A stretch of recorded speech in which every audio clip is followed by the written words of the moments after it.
Muy bien. Entonces, nuevamente, buenas tardes. Siendo ya las 4:06, hemos dado tolerancia para que se conecten en los alumnos que faltaban, pero ya vamos a dar inicio entonces a las clases teóricas programadas para el día de hoy. Tenemos dos clases, lo que es el estudio del líquido cefalorraquídeo y examen de orina. Entonces vamos a empezar por lo que es líquido cefalorraquídeo. En el salón en total son 105 alumnos, ¿no, Cristian? Sí, más o menos, doctora. Buenas tardes. Buenas tardes. Sí, solo veo 71 o 72 ya conectados, pero igual vamos a iniciar.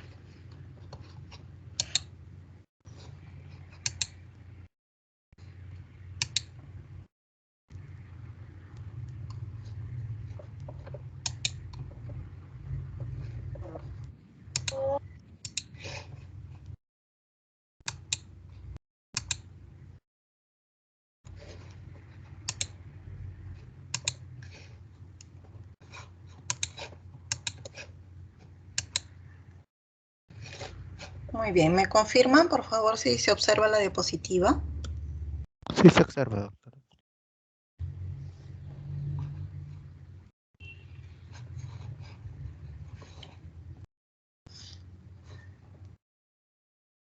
Bueno, como les estaba mencionando, el primer tema es sobre estudio del líquido cefalorraquídeo. Es un tema muy importante con respecto a los procedimientos, exámenes laboratoriales que van a ver ustedes dentro de los casos clínicos que van a ir desarrollando o evaluando dentro de sus rotaciones en las diferentes prácticas.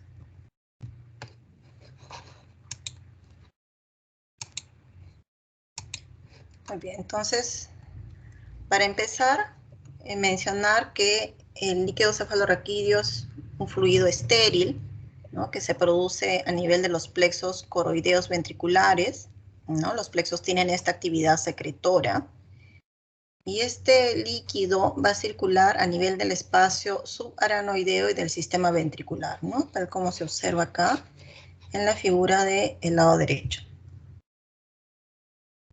En un adulto, este promedio del líquido va a ser de 150 mililitros y debemos considerar que se renueva cada 3 a 4 horas, ¿no?, a nivel de los endotelios capilares cerebrales. El líquido cefalorraquídeo va a estar compuesto principalmente por agua, también tiene electrolitos como sodio, potasio, calcio, cloro, sales inorgánicas como los fosfatos y componentes orgánicos como las células gliales. Entonces, ¿por qué la importancia de estudiar este líquido biológico? Porque existen numerosas enfermedades que van a alterar su composición. Entonces, el estudio de esta muestra es importante para poder determinar si el paciente presenta una infección meningia, una carcinomatosis, una hemorragia, ¿no?, según la presunción diagnóstica. Entonces, ¿en qué casos va a estar indicado realizar este procedimiento de punción lumbar, ¿no?, que es el procedimiento invasivo que se realiza para extraer la muestra del líquido cefalorraquídeo? Entonces, como primera indicación estaría la alteración de la producción, circulación o absorción del líquido cefalorraquídeo, es decir, cuando el clínico o el neurólogo sospecha de que existe una alteración de este tipo, cuando el paciente presenta alteración de la conciencia y este origen no puede determinarse, ¿no?, debido a enfermedades infecciosas a nivel del sistema nervioso central, cuando tenemos la sospecha de una hemorragia subaranoidea, y para el diagnóstico y tratamiento de enfermedades oncohematológicas, ¿no?, que estén afectando el sistema nervioso central. ¿En qué casos va a estar contraindicado?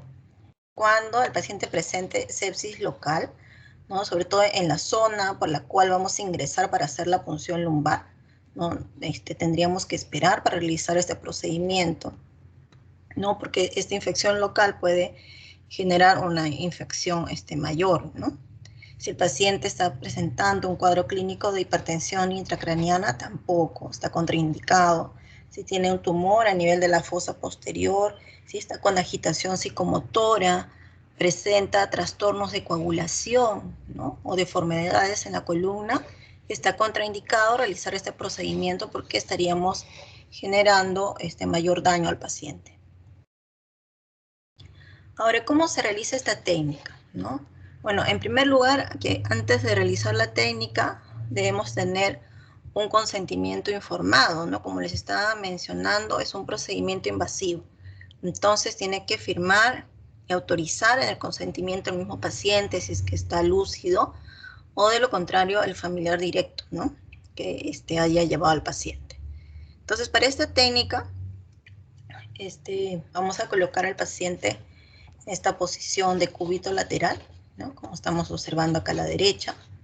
Tenemos que buscar los puntos de reparo anatómico, que viene a ser a nivel de L3, L4. Entonces, en el espacio entre L3 y L4 es que se va a realizar la punción. Esta técnica tiene que ser totalmente aséptica. Vamos a utilizar anestesia local, ¿no? Con lidocaína al 1%. Se va a introducir el catéter a nivel de este espacio de L3, L4. Vamos a atravesar ligamentos interespinoso, de dura madre, ¿no? Vamos a ubicar adecuadamente el estilete y vamos a empezar a obtener el líquido cefalorraquídeo, ¿no? Y para esto tenemos que preparar los tubos o los frascos estériles en los cuales vamos a obtener la muestra, ¿no?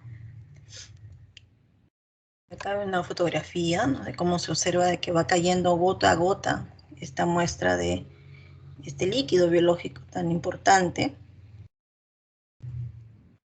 Entonces, una vez que hemos obtenido la muestra, este líquido lo vamos a someter a las siguientes pruebas, ¿no?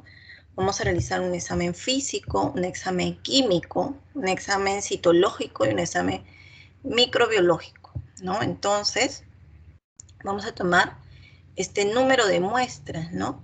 Vamos a tratar de dividir en 3 frascos o en 4 frascos si es posible, ¿no? Para realizar estos procesos de manera diferenciada, ¿no? Y de preferencia también en este orden, ¿no? En este orden, que es lo que se recomienda, ¿no? ¿Por qué nos colocan en último lugar el frasco o el proceso microbiológico, ¿no? Que vendría a ser el tubo número 4, que se obtendría del paciente. ¿Por qué? Porque queremos una muestra realmente estéril, ¿no? Recordar que en la primera muestra tal vez va a ser como vamos a hacer un examen solo físico de la muestra, no va a haber muchas interferencias, ¿no? A diferencia del frasco 4, donde realmente me va a caer una muestra más estéril. Ahora, ¿qué vamos a valorar en el examen físico, ¿no? En primer lugar, el aspecto. Y cuando hablamos de aspecto, entonces vamos a observar las características físicas de la muestra, de este líquido biológico. Lo normal es que el líquido cefalorraquídeo tenga un aspecto transparente, límpido, cristalino, ¿no? Muchos lo describen como cristal de roca. Ya ese es generalmente el término que utiliza el neurólogo, ¿no? La descripción del líquido cefalorraquídeo de aspecto cristal de roca. Ahora, en lo que son procesos crónicos, como meningitis tuberculosa, poliomielitis o encefalitis, el líquido puede estar ligeramente opalino, y cuando son cuadros infecciosos agudos como meningitis purulenta, entonces el líquido va a tener un aspecto turbio. Ahora, con respecto al color, igual, ¿no? Lo normal es que encontremos una muestra incolora, ¿no? Incolora porque es transparente, ¿no? Entonces, a raíz de esto podemos presentar, el paciente puede presentar, según su condición clínica, el color va a variar de esta muestra de líquido biológico, ¿no? Por ejemplo, podemos encontrar una muestra hemorrágica, como se observa acá a la derecha, el primer tubo dice LSR hemorrágico, ¿no? Y el siguiente que tiene acá a la derecha es un LSR de aspecto, de color normal, ¿no? Que vendría a ser incoloro. Entonces, en el caso de que encontremos una muestra hemorrágica, debemos de tratar de diferenciar si es que realmente la hemorragia se debe a un problema del sistema nervioso central o es por el proceso que ha sido traumático, ¿no? Entonces, es algo que debemos de diferenciar y no confundir, ¿no? Cuando ha sido por hemorragia causada por la misma punción, esta tinción hemática va a ir disminuyendo conforme va saliendo el líquido, ¿no? Por ejemplo, si vamos a tomar 4 tubos, a veces en el tercer tubo ya el líquido va a estar más claro y en el cuarto va a estar completamente claro, ¿no? Entonces, tubo 1 y tubo 2 capaz quedarían ligeramente rojizos por el procedimiento que haya sido un poco traumático, ¿no? Y también que cuando realizamos la centrifugación, esto va a eliminar también por completo, y nos va a ayudar a diferenciar de que esa coloración rojiza se debía a una hemorragia del procedimiento. También podemos encontrar en lo que es el color una muestra xantocrómica. ¿Cuándo es xantocrómico? Cuando tiene un color algo amarillento, ¿no? Y este color amarillo procede de la hemoglobina, ¿no? Que se libera en los procesos hemorrágicos. También, excepcionalmente, se puede ver este tono xantocrómico en pacientes que tienen ictericia, ¿no? Entonces, esta bilirrubinorraquia, ¿no? Que la presencia de bilirrubina, ¿no? Que va a cambiar el color también de la muestra de LCR. Acá en la figura del lado derecho, ¿no? Podemos diferenciar lo que es una muestra xantocrómica que está señalada con flecha roja y a su derecha un tubo con agua, ¿no? Que señalado con flecha azul, ¿no? Que vendría a ser comparativo con un LCR de color normal, ¿no? Que es incoloro. También en el caso de el paciente presente un síndrome de Freud, ¿no? Se puede observar esta muestra también xantocrómica. Ahora, este síndrome de Freud viene a ser un bloqueo espinal por compresión medular tumoral, ¿no? Que va a generar este bloqueo que también tenga este aspecto en la muestra, ¿no? Pero como parte de ese síndrome, de esa enfermedad. Entonces, si existe sangre en el primer tubo, va a ser por punción del plexo venoso, ¿no? Por el procedimiento. Si observa sangre en los 3 tubos, entonces es una hemorragia así reciente que puede ser del sistema nervioso central. Si la muestra es xantocrómica, ¿no? Y se observa luego de la hemorragia meningia, ¿no? Y también en el caso de un paciente ictérico, ¿no? Entonces, la xantocrómica es muy diferente a una muestra hemorrágica franca, ¿no? Si observamos xantocromía más coagulación masiva, esto generalmente se asocia al síndrome de Freud que estábamos mencionando por compresión medular. Ahora, también debemos considerar que en el examen físico podemos encontrar presencia de coágulos y de sedimentos, ¿no? Y esto se debe tal vez a presencias de películas de fibrinógeno, ¿no? Que esté alterando las características físicas de la muestra. En pacientes que tienen un cuadro de sífilis del sistema nervioso central, podemos encontrar como flóculos, ¿no? Flóculos pequeños, ¿no? Que se observa en el contenido de la muestra. Si observamos una característica como de tela de araña, generalmente se asocia a meningitis tuberculosa, ¿no? Y coágulos más pesados, más grandes en el sedimento, generalmente a meningitis purulenta, ¿no? Pero esta asociación no es algo definitivo, ¿no? Es algo que se observa y en la mayoría de los casos se ha asociado a estas patologías, ¿no? Pero son simplemente características físicas que según la etiología que se está colocando en cada una de estas, todas tienen que ser corroboradas, ¿no? En el examen físico también evaluamos la presión, ¿no? Del líquido cefalorraquídeo. El valor normal de la presión es que sea de 100 a 200 para los pacientes que están en posición de decúbito y de 200 a 250 milímetros de agua para los pacientes que están en posición sentada. En el caso de niños pequeños, esta presión va a tener valores menores. Ahora, como causas de hipertensión, tenemos a la meningitis, hemorragia subaracnoidea, tumores cerebrales, encefalitis, edema cerebral. Como causas de hipotensión, tenemos al síndrome de Freud, que ya lo hemos venido mencionando, deshidratación en el paciente, estado de shock, algunas infecciones crónicas, ¿no? Degenerativas, nerviosas, traumatismo craneal. Ya, entonces esa sería la primera parte de la evaluación del líquido cefalorraquídeo, que es el examen físico, donde hemos visto aspecto, color y presión, ¿no? Ahora vamos a evaluar lo que es el examen químico de la muestra del líquido cefalorraquídeo. Acá lo que vamos a dosar o a cuantificar es la presencia de glucosa, de proteínas, de cloruros y de enzimas. En el caso de la glucosa, el valor referencial normal en una muestra de LCR es de 50 a 80 miligramos por decilitro, lo que corresponde a 2/3 del nivel de glucosa sérica. ¿En qué casos vamos a encontrar hiperglucorraquia? En pacientes con diabetes, pacientes con coma diabético, meningitis, lues nerviosa. ¿En qué casos vamos a encontrar hipoglucorraquia? En meningitis aguda y tuberculosa, shock insulínico, algunos tumores cerebrales, carcinomatosis meningia.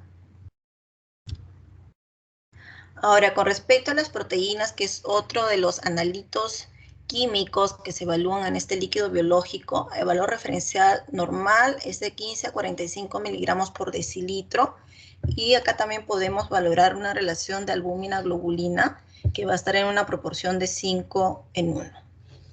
¿En qué casos vamos a encontrar hiperproteinorraquia? En pacientes con síndrome de Freud, ¿no? En meningitis crónicas, meningitis sifilítica, ¿no? ¿En qué caso vamos a encontrar aumento de la gamma globulina o hiperproteinorraquia? En pacientes con enfermedades desmielinizantes, como esclerosis múltiple, neurosífilis, síndrome de Guillain-Barré. Ahora, estos valores referenciales que observamos en esta diapositiva corresponden a un proteinograma electroforético, ¿ya? Entonces, considerar también que podemos pedir una electroforesis de proteínas de líquido cefalorraquídeo, donde vamos a encontrar estos valores referenciales diferenciados en lo que es prealbúmina, albúmina, alfa 1, alfa 2, beta y gamma, ¿no? Si recordamos en la diapositiva anterior, estábamos mencionando de cuadros clínicos donde va a existir hipergamma globulinemia, ¿no? Que sería esta fracción de proteína, ¿no? Que tiene un valor referencial de 3 a 9%, que va a estar elevado en los casos de esclerosis múltiple, neurosífilis, síndrome de Guillain-Barré. Dentro de los exámenes químicos de la muestra de LCR también está la determinación de cloruros, que tiene un valor referencial normal de 720 a 750 miligramos por decilitro. Estos cloruros van a estar disminuidos en pacientes con meningitis aguda, ¿no? También meningitis tuberculosa, neumonía, sífilis nerviosa, poliomielitis, tumores cerebrales. Acá en esta diapositiva quería mostrarles un resumen de lo que corresponde. Si observamos en la columna que está en el lado izquierdo, que estoy señalizando con el puntero, ¿no? Están las características del examen físico, ¿no? Que corresponde al aspecto y presión, ¿no? Luego tenemos más abajo lo que son los analitos bioquímicos, donde está proteína, glucosa, cloro, ¿no? Miren que tenemos la columna con los rangos referenciales normales, cómo serían las alteraciones que vamos a encontrar según un cuadro clínico de meningitis bacteriana, las alteraciones que encontramos según la meningitis viral y según meningitis tuberculosa. Miren, por ejemplo, en el caso del aspecto, ¿no? En meningitis bacteriana es netamente turbia, meningitis viral, ¿no? Va a ser un amarillo claro, ¿no? En el caso de meningitis tuberculosa también, ¿no? Es una muestra clara, amarilla. Entonces, va a ser netamente turbia en una meningitis bacteriana, ¿no? Por gérmenes. En el caso de las proteínas, que son analitos bioquímicos, miren también la diferencia. En el caso de las meningitis bacterianas, que va a estar muy aumentada. En el caso de meningitis viral va a estar aumentada, pero el aumento no va a ser más de 200, ¿no? Va a estar aumentada, pero menos de 200 miligramos por decilitro. Y en el caso de las meningitis tuberculosas va a estar entre 45 y 5000. En el caso de la glucosa también, ¿no? Miren, acá tenemos el rango referencial que es de 45-80, la meningitis bacteriana va a estar disminuida esta glucosa por consumo. La meningitis viral va a estar normal la glucosa y en la tuberculosa también, ¿no? Sí, va a haber una disminución, pero una disminución en un rango entre 9 y 45, ¿no? Una disminución no tan marcada. En el caso de los cloruros, también, ¿no? Aumentado en el caso de las meningitis bacterianas, disminuido en las meningitis tuberculosas y normal en la meningitis viral. Ahora hemos mencionado también que dentro de los exámenes bioquímicos tenemos a lo que es el dosaje de enzimas, ¿no? Que es la creatinquinasa, que va a tener un rango referencial menor a 4 unidades por litro. Este se va a elevar en las lesiones cerebrales isquémicas.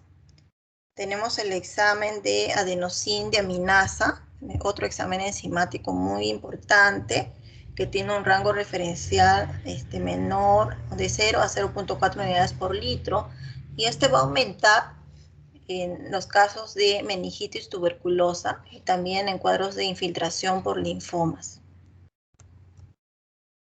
Otra de las enzimas dosables en LSR es lactato deshidrogenasa, que tiene un nivel normal hasta el 10% de la concentración sérica. Va a aumentar en casos de traumatismos cerebrales, afecciones degenerativas, meningoencefalitis, convulsiones. En el caso de esta deshidrogenasa láctica, podemos medir también sus isoenzimas, ¿no? En este caso, o sea, son isoenzimas fraccionadas que forman parte de esta deshidrogenasa láctica total. Acá tenemos la LDH4, LDH5, LDH1, LDH2. La LDH4 y 5 van a estar muy elevadas en los cuadros de meningitis meningocócica. En el caso de LDH1 y 2, en el caso de afecciones de la corteza cerebral.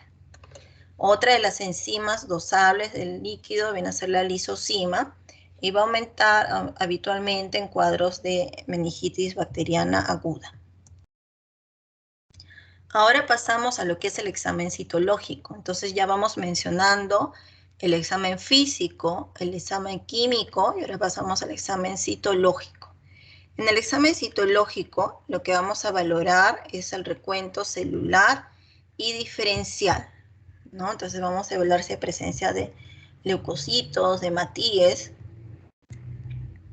Entonces en este recuento celular lo normal es que los leucocitos tengan un rango de 0 a 3 células por mililitro y en su mayoría, casi el 100% de estos leucocitos encontramos dentro de este rango. Lo normal es que sean linfocitos, ¿ya? Predominio de mononucleares. En el caso de los niños, el rango hasta un año puede ser de 30 células, es decir, de 30 leucocitos. En el caso de niños de 1 a 4 años, hasta 20 células, de 5 años a más, hasta 10 células, ¿no? Valorar que esta alteración de leucocitos va a darse también, o va a estar marcada, o más, no tan elevada, según el cuadro clínico de los pacientes, ¿no? En el caso de un tumor cerebral va a estar elevado, pero es una elevación moderada, ¿no? Que es de 10 a 100 leucocitos. A diferencia de una meningitis tuberculosa, neurosífilis, poliomielitis, que puede darse la elevación hasta 1000. Y en el caso de una meningitis piógena o de un absceso, va a ser el recuento de leucocitos mayor a 1000, ¿no? Entonces, valorar esas alteraciones para que podamos interpretar adecuadamente los resultados de un estudio de líquido cefalorraquídeo.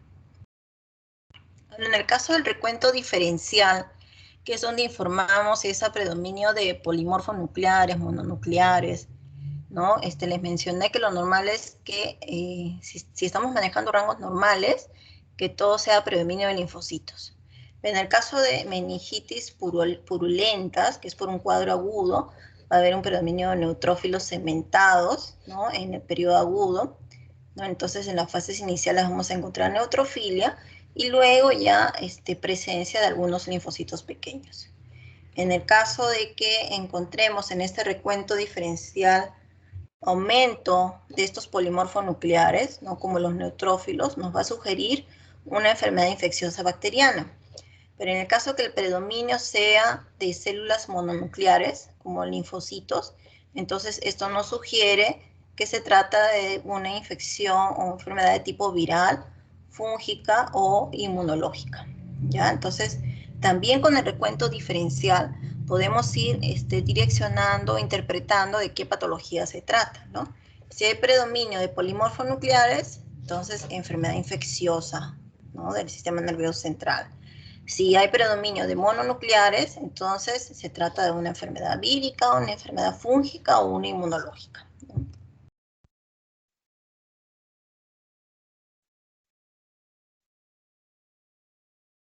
Nuevamente lo del aspecto, proteínas, glucosa, pero acá hemos agregado lo que es el recuento celular, ¿no? Entonces miren ustedes, acá les pone normal de 0 a 10, bueno, porque no nos está colocando un rango etario, ¿no? En el caso de meningitis bacterianas, es el recuento de células, miren, va a ser a partir de 100 hasta 20.000, ¿no? Miren hasta cuánto puede elevarse el recuento de leucocitos, con un predominio de polimorfonucleares en más del 90%, ¿no? Entonces, en el recuento diferencial, o sea, predominio de polimorfonucleares. Meningitis viral, hay aumento también de leucocitos, pero moderado, de 10 a 500. Meningitis tuberculosa también, ¿no? Aumento de las células, pero hasta 200. Ahora, esta diapositiva quería colocarla como a manera de resumen, ¿no? Para que vayamos fijando algunos conceptos con respecto al estudio que ya hemos mencionado, ¿no? La primera parte que es el examen físico, ¿no? Donde vemos aspecto, volumen, color, presión. Luego el examen bioquímico, ¿no? Donde evaluamos concentración de proteínas, glucosa, cloro. Y ahora que el último examen que hemos mencionado, que es el examen citológico, donde se evalúa el recuento de leucocitos y el recuento diferencial también, ¿no? Para valorar si es que hay un predominio de polimorfonucleares o mononucleares. Muy bien, entonces, ¿tendremos alguna pregunta hasta acá? Quisiera saber si me estoy dejando entender, si está todo claro hasta acá. Chicos. Sí, doctora. Ya, muy bien, gracias. Entonces, a ver, como para ir evaluando si me estoy dejando entender o no, la alumna Stephanie Arbieto se encuentra presente.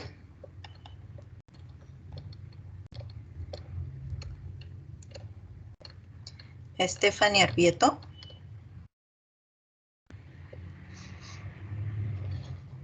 Ahí está.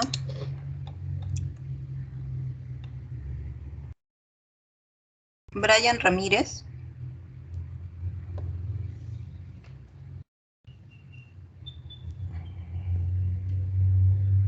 Brian Ramírez. Tampoco está. Analía Bendaño.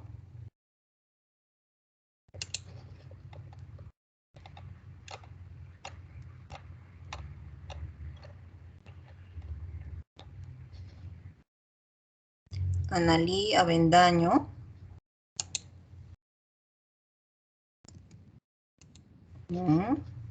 A ver, recuerden, chicos, que no solamente figurar como conectados y no estar presentes en la exposición, ¿no? Así yo voy a irlos llamando de manera indistinta en cualquier momento de la clase para ir verificando si están presentes o no.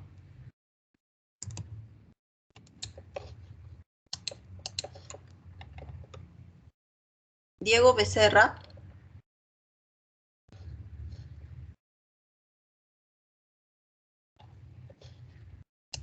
Diego Becerra.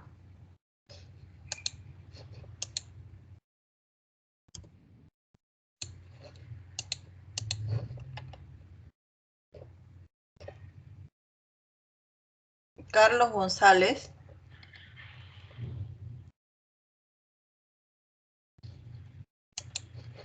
Carlos González.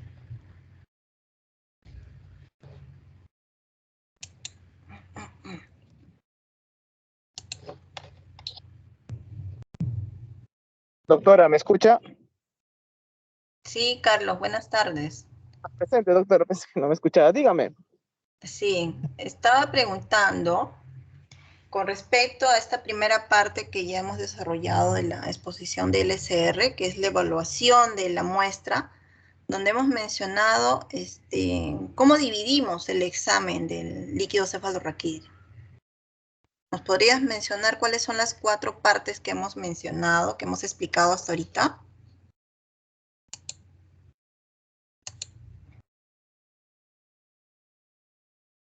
A ver, un ratito.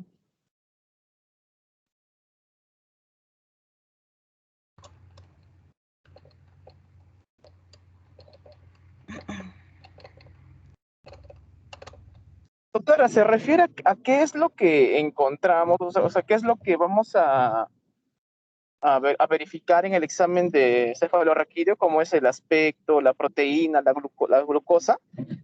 Ya, sí está bien lo que estás mencionando, pero eso está dentro de los exámenes, según cómo lo hemos diferenciado, ¿no? El grupo de evaluación, porque el aspecto está dentro del examen físico, por ejemplo, ¿no? Porque, Estás, yo noté acá que se va a evaluar lo que es el aspecto, luego la cantidad de células, la cantidad de proteínas y la glucosa también anoté. Doctora, había mencionado de que una división podría ser físico, químico, citológico y microbiológico, ¿no? sí, es correcto, muy bien. Usted es Ángel Morales escribió. Morales. Sí, doctora. Ángel Morales, correcto, muy bien. Si lo dividimos primero en esos 4 grandes grupos, ¿ya? Y luego hemos ido disgregando, ¿no? En qué consta cada uno de estos exámenes.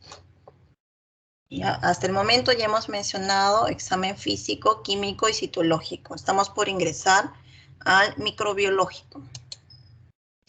A ver, vamos continuando entonces.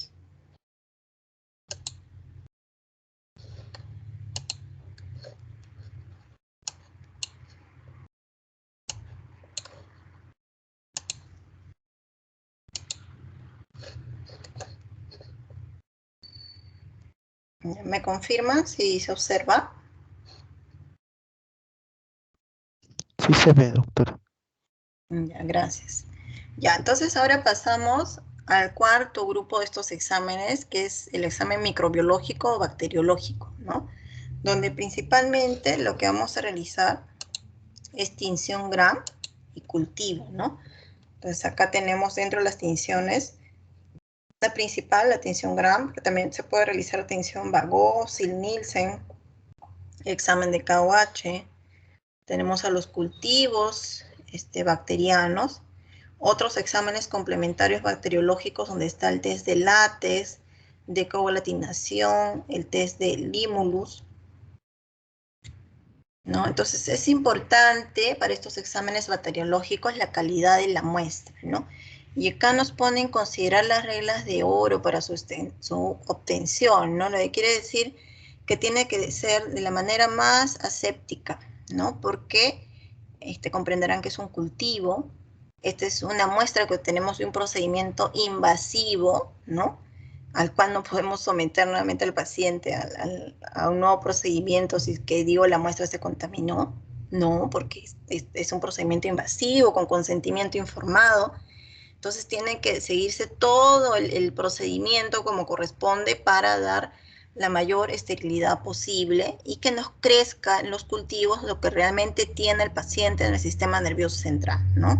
Entonces los resultados posterior a estos procesos tienen que ser bien interpretados, ¿no? Pero de nada nos sirve en laboratorio procesar adecuadamente las muestras si la parte preanalítica, que es la obtención de esta muestra, no ha sido la correcta.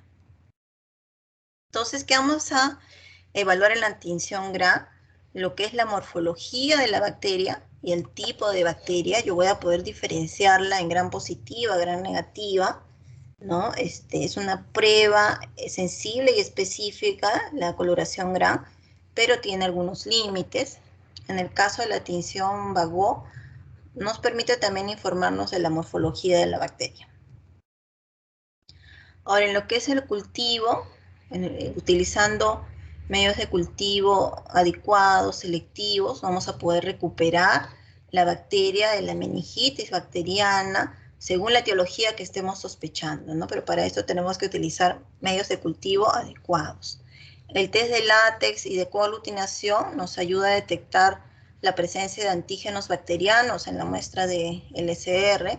El test de Limulus nos permite detectar endotoxinas bacterianas. Ahora vamos a hablar específicamente de las infecciones del sistema nervioso central, puesto que estamos detallando como dentro de los exámenes importantes el examen microbiológico, ¿no? Entonces vamos a profundizar en lo que corresponde a la meningitis bacteriana. Recordar de que esta enfermedad es una infección purulenta del espacio subaracnoideo con una reacción inflamatoria del parénquima del sistema nervioso central, ¿no? Recordando un poco de la fisiopatología, acá se va a dar una capacidad de adhesión a las mucosas de estas bacterias, ¿no? Que son, que van a invadir, ¿no? El sistema nervioso central. Van a degradar la inmunoglobulina A de la mucosa por donde esté penetrando, van a escapar de la opsonización, ¿no? Y de esta manera se va a propagar la infección. Entonces tenemos 3 mecanismos de infección, ¿no? Por los cuales se va a dar la meningitis bacteriana. Puede ser por una infección hematógena, por una inoculación directa en el caso de traumatismos, manipulación, por contigüidad, en el caso de una infección cercana a las meninges, como sinusitis, otitis o por alguna malformación anatómica. En la fisiopatología tenemos que considerar los factores bacterianos, ¿no? Entonces, estos factores bacterianos, para que se dé la infección meningia, también pasan por 4 etapas, ¿no? Primero, la colonización, ¿no? A nivel de el epitelio por donde vaya a ingresar, ya sea de piel, de nasofaringe, a nivel gastrointestinal o urinario. Entonces se va a dar una invasión de la mucosa de estos agentes bacterianos. Una vez que invade la mucosa, va a darse una bacteriemia, llegando pues por vía hematógena hasta el sistema nervioso central, desarrollándose la meningitis bacteriana. Así también debemos considerar los factores del huésped, ¿no? Donde la endotoxina va a interactuar con las células de la inmunidad, ¿no? Se van a generar mediadores inflamatorios, se produce una quimiotaxis de los polimorfos nucleares, se altera la barrera hematoencefálica, ¿no? Y esta infección pues, se va a dar porque generalmente el huésped tiene un sistema inmune suprimido, ¿no? O limitado, que no permite poder contrarrestar esta infección. Ahora, disculpen que esta diapositiva está un poco borrosa, pero acá lo que les quería mostrar es que según el grupo etario, ¿no? Tenemos diferentes agentes patógenos de las meningitis bacterianas, ¿no? Por ejemplo, en una edad de 0 a 4 semanas del recién nacido, ¿no? Va a estar en la cabeza el Streptococcus galactiae, la E. coli. Paciente de 4 a 12 semanas, sigue a la cabeza el Streptococcus y la E. coli. Pacientes de 3 meses a 18 años de edad. Miren, en este grupo etario que es tan amplio, ¿no? Tenemos 3 agentes que se asocian más a meningitis. En la cabeza está Neisseria meningitidis, luego Streptococcus pneumoniae y en tercer lugar el Haemophilus influenza. En pacientes de 18 a 50 años, Streptococcus pneumoniae, Neisseria meningitidis y Haemophilus. Mayores de 50, Streptococcus pneumoniae, acá aparece en tercer lugar la Listeria monocytogenes, ¿no? Y puede darse también por otros bacilos gram negativos. En el caso de pacientes, ¿no? que han sido sometidos a procesos quirúrgicos, ¿no? Tenemos, por ejemplo, infecciones por Staphylococcus aureus, Staphylococcus coagulase negativo, pacientes que hayan presentado una fractura de base de cráneo. El agente que más se asocia es el Streptococcus pneumoniae. Pacientes que tienen derivaciones de válvulas de LCR, también en primer lugar tenemos el Staphylococcus coagulase negativo y luego el Staphylococcus aureus.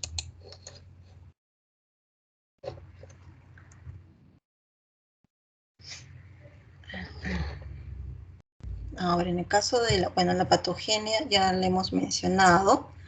Ahora vamos a hablar específicamente del Streptococcus pneumoniae, ¿no? Que es uno de los agentes que hemos mencionado que se asocian a estas meningitis bacterianas. Bueno, recordar que este es un coco gram positivo, que posee cápsula externa que lo protege de la fagocitosis. Tenemos más de 80 serotipos de estos antígenos. Su principal sitio de colonización viene a ser la nasofaringe, ¿no? En el caso de los adultos, en el 5 a 10% de adultos sanos y en el 20 a 40% de niños sanos. Entonces es un colonizante como parte de la flora de la nasofaringe, ¿no? Y esta colonización puede persistir de semanas a meses, ¿no? Entonces acá tenemos la imagen del estreptococo. Miren cómo están acá los cocos gram positivos. Tenemos también como otro de los agentes etiológicos al Haemophilus influenza, que es un cocobacilo gram negativo no encapsulado, ¿no? En el caso de las meningitis, estos agentes sí van a ser encapsulados. Es el único huésped natural, ¿no? En el ser humano como parte de la flora normal de las vías respiratorias superiores, ¿no? Y se puede transmitir de persona a persona.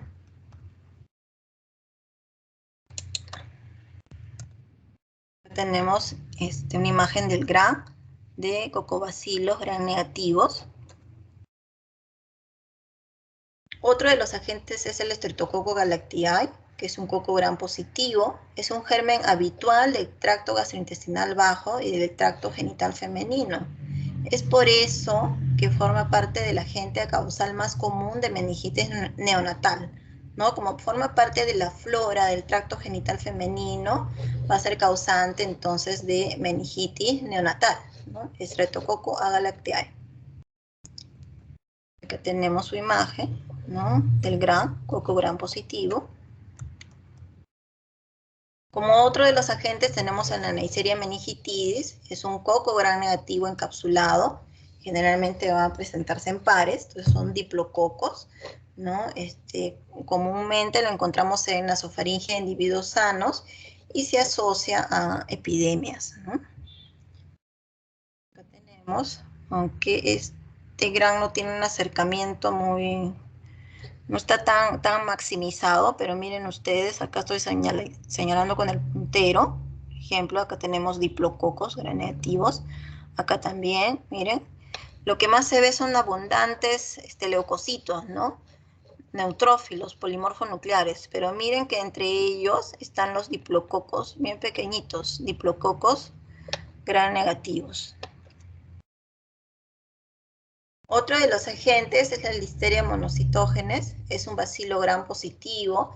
Este agente está diseminado en la naturaleza, se ha aislado en las heces de adultos sanos, ¿no? Se asocia a casos por alimentos contaminados, ¿no? Entonces se ha aislado en carnes crudas, vegetales, y se han presentado se ha presentado su aislamiento en el caso de epidemias, ¿no? Por contaminación de consumo de repollo, leche cruda contaminadas. Acá tenemos la imagen del gram, ¿no? De los bacilos gram positivos. En este cuadro resumimos nuevamente las características de los agentes de la meningitis bacteriana. Por ejemplo, en el caso de la Neisseria meningitidis, cuál es la puerta de entrada, el rango de edad, qué condición es la que está siendo más predispuesto al huésped, ¿no? Por ejemplo, acá lo asocian a deficiencia del complemento, ¿no? Tiene que haber alguna comorbilidad o alguna deficiencia del sistema inmunológico para que lleguen a presentar estos cuadros tan severos de infección, ¿no? Infección a nivel del sistema nervioso central, ¿no?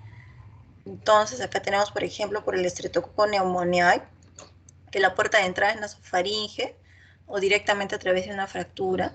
La condición que predispone es una bacteriemia por neumococo, ¿no? Que haya sido tal vez el inicio del foco a otro nivel, ¿no? Y después se diseminó por vía hematógena y llegó al sistema nervioso central, ¿no? También el caso de fracturas, ¿no? Pero ¿por qué es que esta infección no se puede focalizar y se llega a diseminar y llegar hasta el sistema nervioso central? Es porque tiene que haber alguna alteración, alguna inmunosupresión en el paciente, ¿no? Tenemos acá las complicaciones que se pueden presentar por meningitis bacteriana. Está la cabeza del absceso cerebral, luego empiema subdural, absceso epidural, ventriculitis, trombosis, arteritis cerebral, sepsis, hidrocefalia y déficits neurológicos, ¿no? Sordera, parálisis, ¿no? Retardo. Acá en esta diapositiva podemos observar el cuadro de algunos microorganismos que se van a asociar a los abscesos del sistema nervioso central, donde en mayor porcentaje va a estar el estreptococo con 60-70%, luego siguen los bacteroides con un 20 a 40%. Ahora, ¿cuál sería el diagnóstico diferencial, ¿no?, de las meningitis bacterianas? De hecho que acá debemos considerar que hemos explicado las meningitis por bacterias, por gérmenes, pero pueden darse meningitis por otros agentes, ¿no? Que también va a ser infeccioso, por ejemplo, meningitis viral, encefalitis viral, ¿no? Un absceso cerebral, un empiema subdural, absceso epidural, ¿no? Entonces son otros agentes que también puedan estar condicionando, generando una meningitis en el paciente, ¿no? Pero que no sea bacteriana. Y si es de origen no infeccioso, tenemos entonces a la hemorragia subarachnoidea o tumor en fosa posterior que esté dando en el paciente un cuadro clínico de un síndrome meningio, ¿no?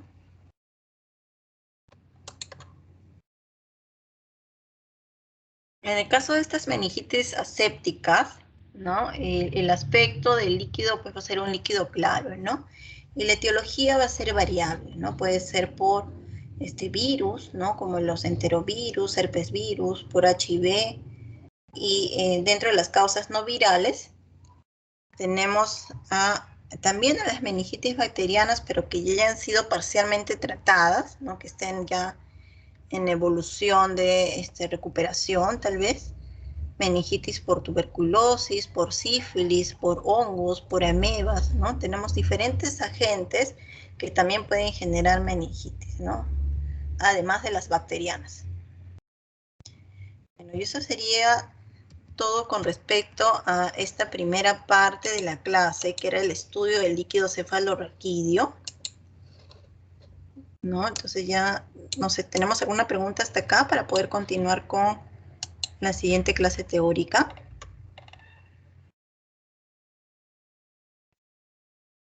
Chicos. ¿Está todo claro hasta acá? A ver, la alumna Consuelo Velázquez.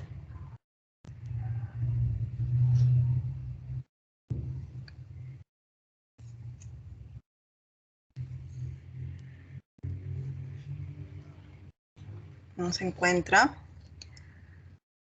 Daniel Bautista. Sí, doctora, buenas tardes. Buenas tardes, Daniel. ¿Nos podrías mencionar algunos agentes de meningitis bacteriana? Neisseria meningitis, Streptococcus pneumoniae, Haemophilus influenza. Ya, muy bien, perfecto, Daniel, muchas gracias.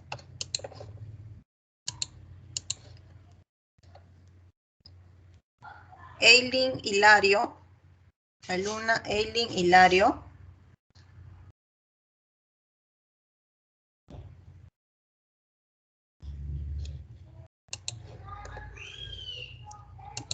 No se encuentra. Foli Córdoba. Doctora, buenas tardes. Buenas tardes. Sí, Foli, ¿me escuchas? Sí, doctora, sí la escucho. ¿Usted me logra escuchar? Sí, sí. ¿Me podrías mencionar 4 agentes patógenos de la meningitis bacteriana? Sí, usted mencionó el Streptococcus pneumoniae, la Haemophilus influenzae, la Neisseria meningitis y el último, me acuerdo de esos tres, el otro no me acuerdo. Ah, puede ser también Haemophilus Ay, la influenza, perdón, sí, esa me falta. Listeria monocitógenes. Y recuerden de que esta asociación también la podemos diferenciar según el grupo etario. Ya va a haber predominio de uno más que de otro. Muy bien. A ver, última pregunta. Caterine Lazo. Buenas tardes, doctora. Buenas tardes. Caterine, ¿con qué patologías podemos hacer el diagnóstico diferencial de la meningitis bacteriana? O sea, si no se trata de bacterias, ¿con qué otros patógenos, a qué otros patógenos puede estar generando el cuadro meningio? Viralmente, ¿no? Ya, No necesariamente es... Sí, es un cuadro viral. puede ser, es uno de los diagnósticos diferenciales. ¿Cuál otro más puede ser? Johan León.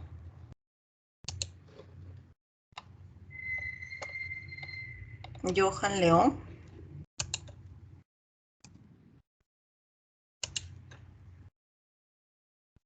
No está.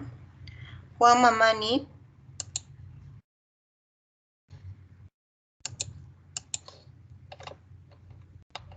Encuentra Juan Mamani.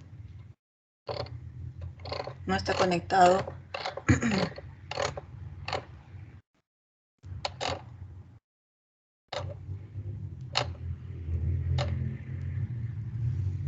Yanela Javier Cruz. Presente, doctora. Buenas tardes, Yanela. ¿Me podrías decir con qué otra patología podemos hacer el diagnóstico diferencial de meningitis bacteriana?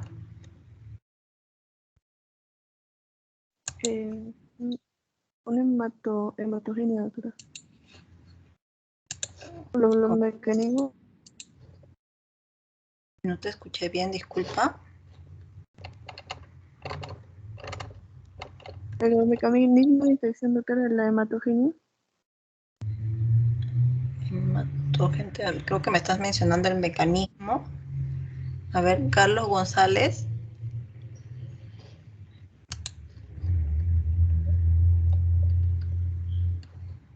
Sí, Carlos, te escuchamos. Sí, para el diagnóstico diferencial de la meningitis se dividió en lo que es en las causas virales y no virales. También los no virales y los agentes patógenos son el enterovirus, el herpes virus y también está considerado el HIV. Ya, muy bien. Y dentro de las no virales, De las no virales, la tuberculosis, la sífilis, hongos y amebas. amebas, correcto. Excelente, muy bien, Carlos, gracias. Entonces ahora sí vamos a vamos a continuar con lo que es la siguiente clase. Doctora, disculpe, ¿puedo hacer una pregunta? Sí, Albeniz, escuchamos. Doctora, en el análisis del líquido cefalorraquídeo, en el aspecto químico, ¿qué tan importante es de repente hacer el análisis de lípidos? Porque he visto que no lo menciono con claridad, pero sí creo que también hay. Pero no sé qué tan importante sea de lípidos. Que vi que habló de proteínas, de carbohidratos, pero lípidos, de Lípidos. lactato. Ajá. ¿No se hace o sí? No, no se hace. El lactato es una enzima. La deshidrogenasa láctica es una enzima, ¿no? Que también se puede solicitar. Seca total o deshidrogenasa láctica, que generalmente no se solicitan, ¿ah? Lo que más piden es glucosa y proteínas dentro de las pruebas químicas del líquido cefalorraquídeo. Enzimas con muy poca frecuencia lo solicitan.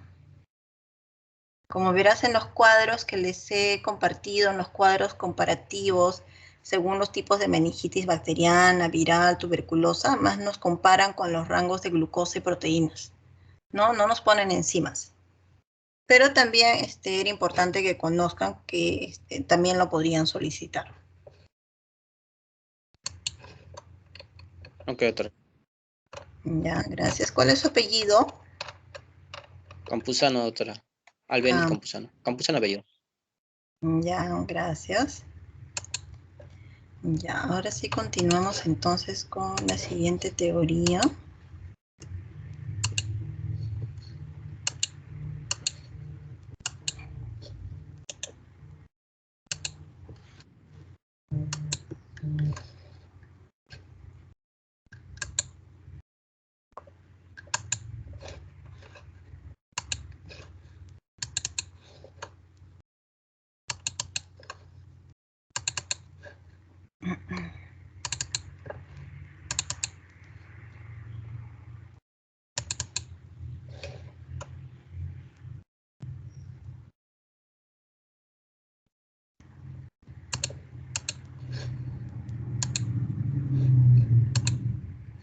Doctora.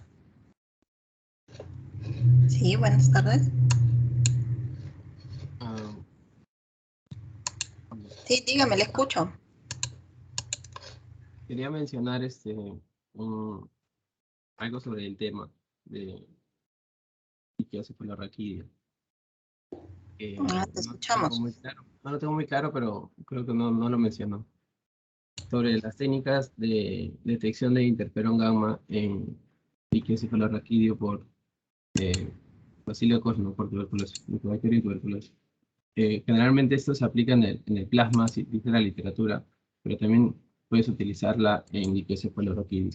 Sacas liqueocefalorraquídeo, le pones alguna sustancia, si está lo cultivas 16 o 24 horas y tienes que ver como resultado la concentración o la cantidad de interferón gamma. Si tiene bastante, entonces es positivo, ¿no? Tiene bacilio.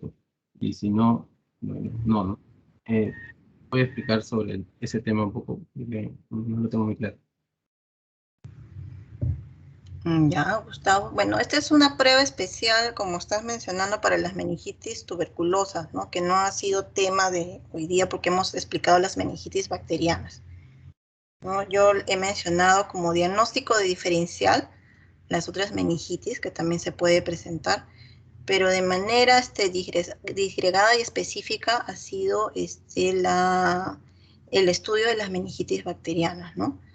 Yo tengo conocimiento que es un examen, uno de los últimos exámenes que se está realizando y es de suma importancia y no todos los laboratorios lo realizan, es un examen especial y seguramente realizado en laboratorios de mayor nivel. Por ejemplo, en mi hospital no se realiza ese examen, ¿ya? Solo realizamos los que les he mencionado para el estudio de bacterias, ¿no? Tenemos laboratorios especializados donde podemos referenciar para este tipo de exámenes especiales, ¿no? Por ejemplo, el Instituto Nacional de Salud. Pero ¿de dónde has escuchado tú este examen? ¿Algún caso en especial? ¿Alguna revista médica? ¿Cómo surge Sí, tu interés? lo leí en mi libro, el del Valses, de Ok. Pino y Valteña. Ya, muy bien. De ahí lo sacamos. Pero Ya. como eran meningitis bacterianas y, bueno, el Mycobacterium es una bacteria. Bueno. Ajá. Sí, pero hemos tratado de gérmenes comunes, ¿no? No de tuberculosis. Claro, pero menciona también que no es muy usada, se utiliza más en el plasma. O sea que generalmente no se usa, supongo, o sí se usa. Para el caso de, por ejemplo, en el hospital donde yo laboro, tenemos laboratorio de tuberculosis, ¿ah? Y para hacer el diagnóstico en el caso de líquidos biológicos, en este caso de LSR, pues lo más importante es el cultivo, ¿no? La baciloscopía y el cultivo. Tenemos cultivos, ya sea por crecimiento convencional, que demoran muchos días, ¿no? 45 días o más. Y tenemos cultivos también de crecimiento rápido que los podemos referenciar al Instituto Nacional de Salud, y pruebas de biología molecular, ¿no? Pruebas rápidas de biología molecular, ¿no? Por ejemplo, el GNES, pero tenemos un equipo de biología molecular para pruebas rápidas, pero que es más utilizado para muestras de esputo, más que de líquido cefalorraquídeo, porque está validado este equipo para muestras de esputo, ¿no? Y ahorita está en estudios si lo van a validar o no para que también se realice en muestras de líquido cefalorraquídeo, para el caso de la micobacteria, ¿no? De tuberculosis. Claro, en este caso, cultivar el líquido cefalorraquídeo y ver interferón gamma debería ser muy, o sea, prometedor, digamos, ¿no? Porque ahorras mucho tiempo, ahorras más de un mes, es en un día. Así es, sí. Y estos equipos de biología molecular que son como pruebas rápidas, en 2 horas máximo, ¿no? En horas tenemos el resultado, ¿no? Si existe o no presencia de la micobacteria, ¿no? Entonces tenemos equipos ya con buena tecnología de PCR, ¿no? De biología molecular.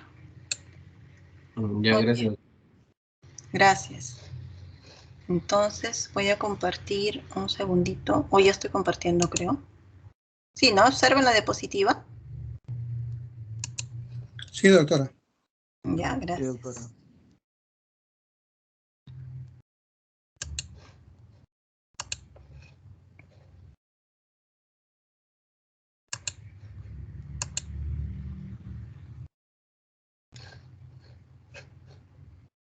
Ya, entonces pasamos a esta segunda parte de la exposición que corresponde a lo que es examen básico de orina y enfermedades de las vías urinarias, ¿no?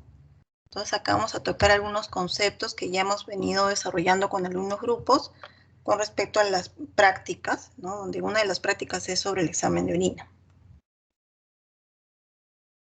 Entonces iniciamos con algunas consideraciones generales, donde debemos tomar en cuenta que este es un examen auxiliar valioso para el diagnóstico de los clínicos, ¿no? Y el examen va a ser aún más valioso si es que sabemos solicitarlo cuando corresponde y hacer una buena interpretación, ¿no? Entonces, a través de este examen podemos realizar determinaciones semi-cuantitativas, ¿no?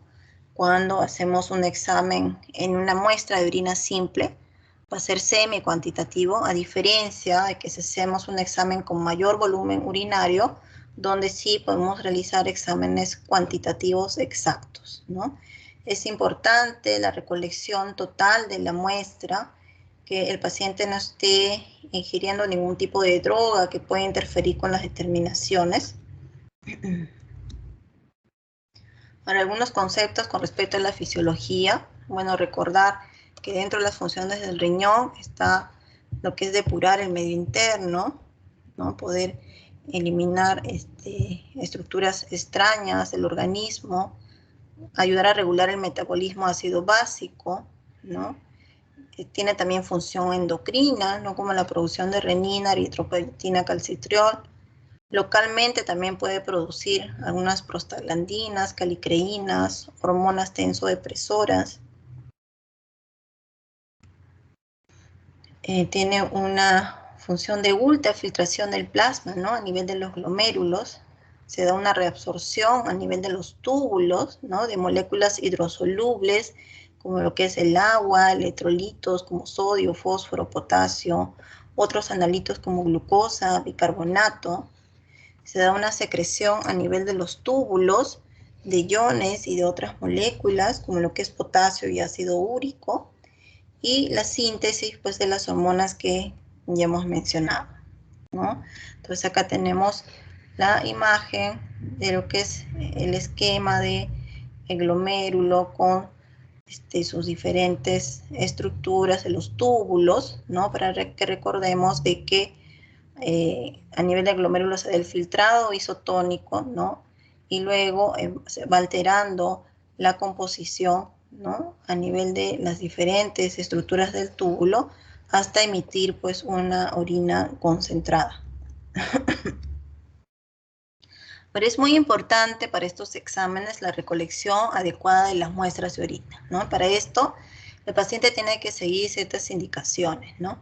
Por ejemplo, de que para evitar el deterioro de las muestras debe ser en un recipiente seco, limpio, ¿no? El examen debe procesarse dentro de las 2 primeras horas, ¿no? Si se va a retrasar el proceso de la muestra, es mejor que esta muestra se refrigere, ¿no? Si vamos a dejar la muestra a temperatura ambiente por varias horas, se van a alterar los elementos formes, ¿no? De la muestra y podemos encontrar, por ejemplo, presencia de cilindros granulosos, pero no por algo, perdón, acá no, lo que estaba mencionando es que se van a alterar los elementos formes como por ejemplo los cilindros, ¿no? Las células epiteliales, pueden proliferar las bacterias, ¿no? Se pueden consumir los analitos bioquímicos, ¿no? Entonces, por lo tanto, es importante que si no se va a realizar un proceso rápido, la muestra no debe mantenerse a temperatura ambiente, ¿no? Sino se debe refrigerar. Ahora, con respecto a la recogida de esta muestra, al momento de la recolección puede darse contaminación, ¿no? Por eso es importante darle indicación al paciente del aseo de la zona genital, ¿no? Este estudio de estas muestras es un estudio de rutina, ¿no? Por eso la importancia que sea la primera orina de la mañana, porque es la orina más concentrada, ¿no? Es mucho mejor que procesar cualquier muestra de orina al azar en cualquier momento del día, ¿no? Esta es la muestra idónea, la primera orina de la mañana. Para el análisis cuantitativo de la orina, o cuantitativo, tenemos que hacer una recolección de mayor volumen, ¿no? Esto puede ser recolección de orina de 24 horas, de 12 horas, o inclusive de 2 horas, ¿no? Pero lo más recomendable es trabajar con un volumen de 24 horas de recolección, ¿no? Con la cual vamos a tener mejores resultados. Para esto tenemos que dar ciertas indicaciones al paciente, como lo que es restringir ingestas de líquidos. O sea, tiene que beber la cantidad de líquido que siempre consume, ¿ya? No tiene que ser en mayor exceso, ni algunos pacientes inclusive hasta quieren comprarse diuréticos con la finalidad, ¿no? De obtener mayor volumen de muestra, ¿no? Él tiene que seguir con su ingesta de líquido normal, ¿ya? Lo que sí hay que evitar es la ingesta de alcohol y de fármacos que puedan interferir con el dosaje de los analitos bioquímicos que queremos cuantificar. Ahora, para lo que corresponde al estudio bacteriológico, como lo que es el examen de urocultivo, la muestra sí tiene que ser totalmente estéril, ¿no? Entonces, para esto, tiene que ser una muestra limpia, ¿no? Entonces, el primer chorro se elimina el inodoro y el segundo chorro es lo que se hace caer al frasco. Tenemos que usar un frasco estéril. En el caso de pacientes donde no se puede realizar la recolección, podemos hacer un sondaje o una punción suprapúbica, ¿no? Entonces, estas muestras que se recolectan para urocultivo deben sembrarse de inmediato, ¿no? Entonces, si es que estamos recepcionando las muestras en un lugar alejado al laboratorio de microbiología, lo que tenemos que hacer es refrigerar las muestras, ¿no? Las podemos conservar a una temperatura de 4 grados centígrados. Y si no, de lo contrario, la siembra es de inmediato. Se recepciona, se transporta a microbiología y se siembra. Ahora, con respecto a las técnicas para la recolección de la muestra, ¿no? O bien hacer las indicaciones que les damos a los pacientes. En el caso de las orinas de 24 horas, ¿no? Como sabemos, mencionamos un promedio más o menos de 1,5 litros, entonces tenemos que dar una buena explicación al paciente, porque si no, solo nos traen una muestra representativa y todo lo demás lo eliminan al water, ¿no? Entonces, por ejemplo, si el paciente se despierta a 7 de la mañana, decirle que va a recolectar desde las 7 de la mañana, digamos mañana martes, hasta el miércoles 7 de la mañana, ¿no? Y para esto se le explica que tiene que descartar la primera orina cuando se despierta a las 7 de la mañana y va a empezar a juntar en sus botellas desde la segunda orina todo lo que orine todo el día y toda la noche hasta las 7 de la mañana del día siguiente, ¿no? Entonces ahí rotula adecuadamente sus botellas y lo transporta al laboratorio según el examen cuantitativo que le haya pedido su clínico, ¿no? Por ejemplo, proteinuria, ácido úrico en orina 24 horas, magnesio, calcio, según lo que esté, el analito bioquímico que esté solicitando el clínico.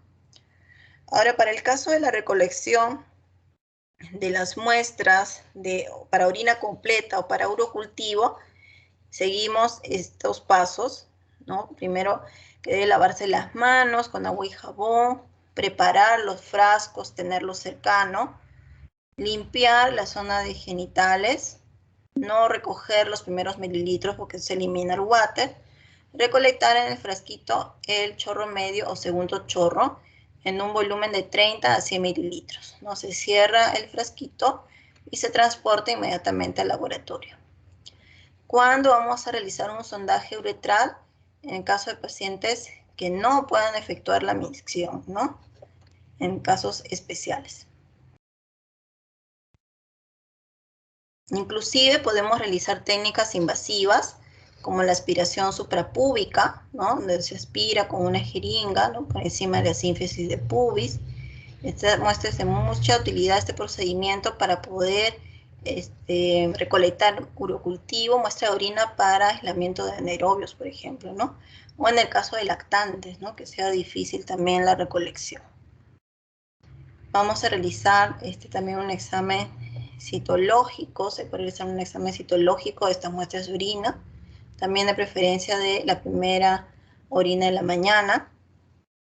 Ahora, con respecto a los envases que se utilizan son envases de plástico, ¿no? Ya no se utilizan envases de vidrio. Por ahí algún paciente que no recepcionó el frasco, no pudo comprar el frasco y trae algún frasco de la casa, un frasco de vidrio, que lo podríamos recepcionar para la muestra de orina simple, pero no para un cultivo, ¿ya? Para un cultivo tenemos que tener la seguridad que es un frasco estéril. Estos envases tienen tapones de rosca que permite la manipulación al paciente. En el caso de pacientes pediátricos, generalmente se utilizan bolsas colectoras de polietileno, ¿no? Que solamente las vamos a pegar, las vamos a adherir alrededor de la zona genital y el familiar tiene que estar vigilando una vez que orine el recién nacido o el lactante, ¿no? Para poder despegar la bolsa, ponerla en un frasquito y transportarla al laboratorio. Esta es una fotografía de los envases que generalmente se utilizan. Estos envases que están sueltos son los que se utilizan para orina completa, orina simple, y estos que están embolsados son los frascos estériles, ¿no? De los cuales debemos hacer énfasis al paciente en el momento que se explica que solamente se apertura la bolsita y el frasco en el momento que van a hacer la recolección de la muestra urocultivo. De lo contrario, se mantiene cerrado.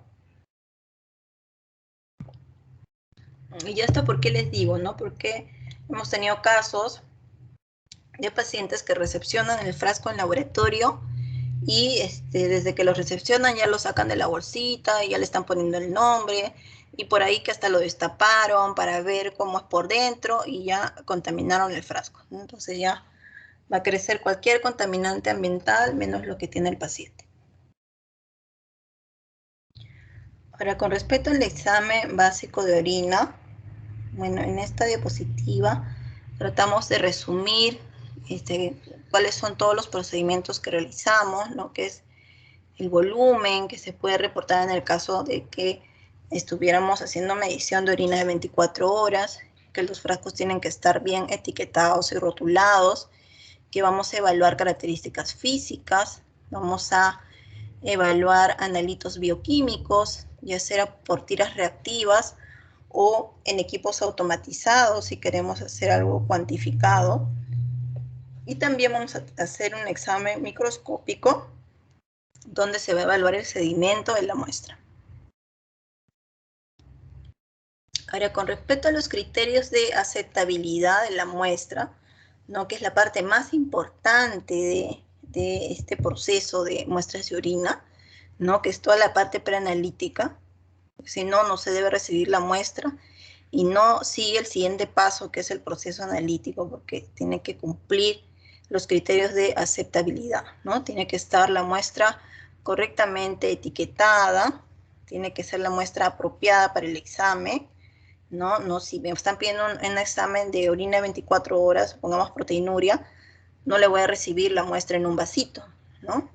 Tengo que cerciorarme de que la muestra es la correcta. La muestra tiene que haberse conservado apropiadamente, ¿no?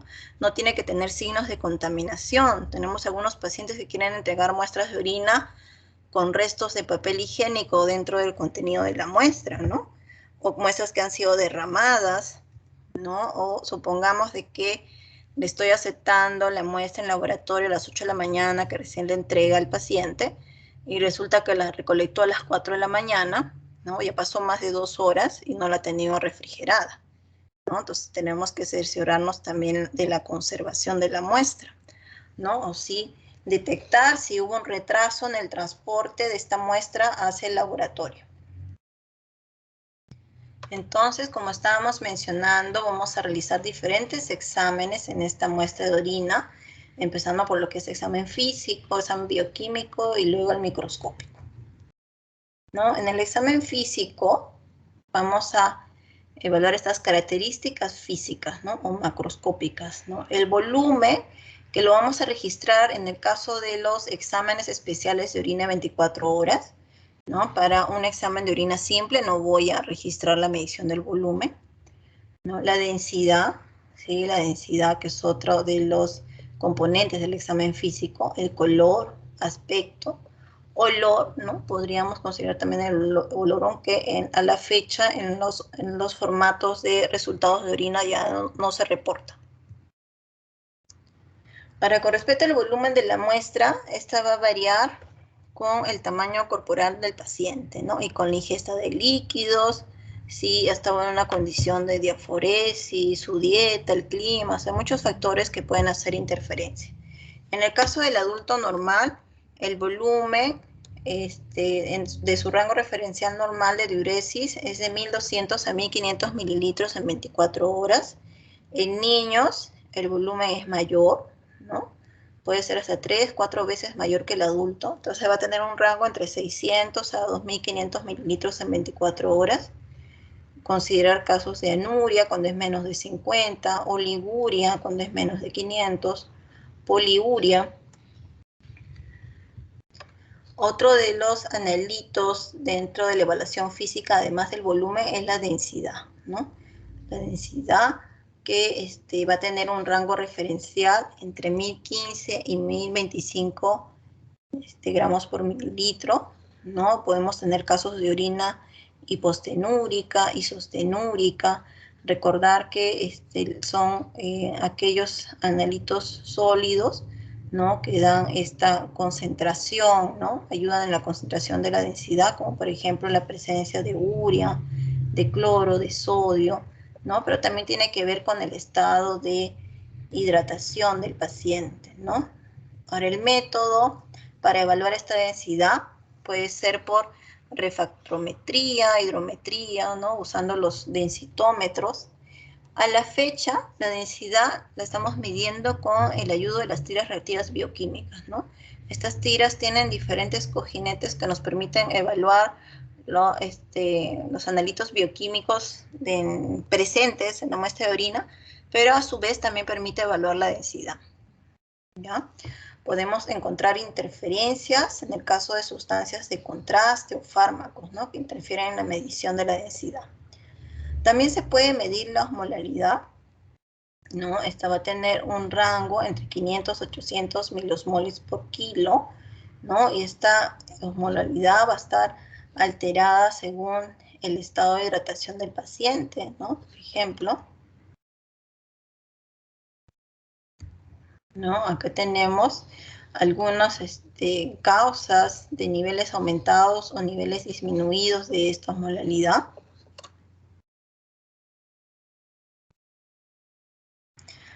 Otro de los exámenes físicos, o exámenes físicos, sí, de esta muestra de orina es el color de la muestra, ¿no?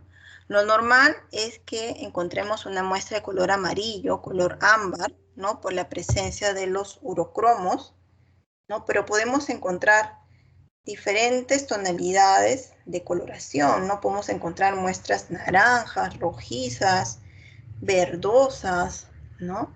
Y se debe, pues, a diferentes patologías o a la ingesta de alimentos, la ingesta de medicamentos, ¿no? Por ejemplo, en el caso de la ingesta de complejo B, podemos encontrar muestras amarillas, ¿no? Por ingesta de betarraga, muestras rojizas, ¿no? Un rojo claro.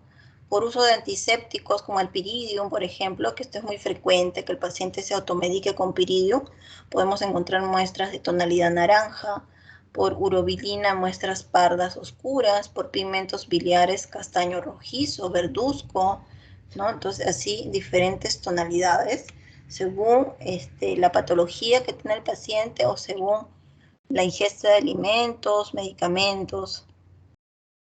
Ahora, con respecto al aspecto, ¿no? Dentro de las otras características físicas de la muestra, lo normal es que la muestra de orina sea transparente, ¿no? Pero podemos tener diferentes variantes, como por ejemplo una muestra de aspecto ligeramente turbio o netamente turbia, ¿no? Por presencia de elementos formes, por ejemplo, presencia de proteínas, de células, de filamentos mucoides, presencia de bacterias, ¿no? Va a tener un aspecto turbio, ¿no? Presencia, turbidez uniforme, ¿no? Debido a presencia de purinas, muestras opalescentes por presencia de gotas de grasa, ¿no? Pacientes con hiperlipemia, muestras quilúricas que tengan aspecto lechoso, por ejemplo, debido a filariasis que obstruye el conducto torácico. Otro de los exámenes dentro de la evaluación física está el olor. Como les mencioné, esto es algo que ya no se reporta, ¿no? Dentro de los parámetros de evaluación del examen de orina, ¿no? Pero ustedes tienen que saberlo de qué manera se evalúa, ¿no? Generalmente estas muestras tienen un olor sui generis, ¿no? El aroma típico de la propia muestra de orina, pero podemos encontrar algunas variaciones. Por ejemplo, puede tener un olor fétido, amoniacal, en el caso de que el paciente tenga alguna infección urinaria. Puede haber ausencia de olor en el caso de necrosis tubular. Puede tener olor a frutas en paciente con presencia de cetonas en la orina. Puede tener olor fecal en el caso de presencia de materia fecal por fístulas, ¿no? Enterovesicales. Entonces, esas son las alteraciones que podemos encontrar. Ahora que ya hemos mencionado el examen físico, pasamos a lo que es el examen químico, ¿no? Donde podemos evaluar, por ejemplo, estos analitos como glucosa, pH, proteínas, cuerpos cetónicos, bilirrubina, urobilinógeno, hemoglobina. Acá a la derecha podemos observar esta tira, ¿no? Que es una tira reactiva con diferentes cojinetes de colores, que cuando yo sumerjo esta tira en la muestra de orina, voy a tener que interpretar si hay presencia, por ejemplo, de leucocitos, nitritos, urobilinógeno, proteína, pH, hemoglobina. Acá está la densidad que les mencionaba que ahora se mide con la tira reactiva. Las cetonas, bilirrubina, glucosa. Entonces, todos estos analitos yo lo voy a poder evaluar con las tiras reactivas, ¿no? Pero también puedo pedir exámenes especiales bioquímicos cuantitativos, ¿no? Por ejemplo, puedo pedir una proteinuria de 24 horas, ¿no? Si tengo la presencia de proteínas positiva con esta tira reactiva, que es un examen semi-cuantitativo, y yo quiero corroborar si realmente el paciente tiene una proteinuria, entonces pido un examen especial con volumen de 24 horas, que sería la proteinuria en examen de 24 horas. Entonces, con respecto a los analitos químicos, tenemos a la glucosa, ¿no? La glucosuria va a reflejar lo que es la concentración de glucosa en sangre. En el caso de que tengamos una glicemia que sobrepase el umbral renal, es decir, de 160 a 180 miligramos por decilitro, va a aparecer glucosa presente en la orina. ¿En qué caso se va a presentar esto? por diabetes mellitus, glucosuria renal, ¿no? También en pacientes que han realizado ejercicio intenso, excitación emocional, ¿no? Cuadros de hipertiroidismo. Entonces, no solamente dentro de las causas va a ser diabetes, ¿no? Considerar las otras probabilidades. Con estas tiras reactivas o dentro de los analitos bioquímicos también puedo evaluar el pH. El pH de la orina va a tener un rango referencial normal de 4.6 a 8. Este pH me permite diferenciar si se trata de una orina ácida o alcalina, y esta diferenciación es importante sobre todo para poder catalogar cristales, si es que estuvieran presentes en el sedimento urinario, ¿ya? Entonces es importante la medición de pH, ¿no? Puedo evaluar la presencia de proteínas, ¿no? En el caso de la evaluación con orina de 24 horas, tendremos como rango referencial normal hasta 150 miligramos en 24 horas. Entonces, la medición de estas proteínas puede ser cualitativo, con la tira reactiva, o cuantitativo, ¿no?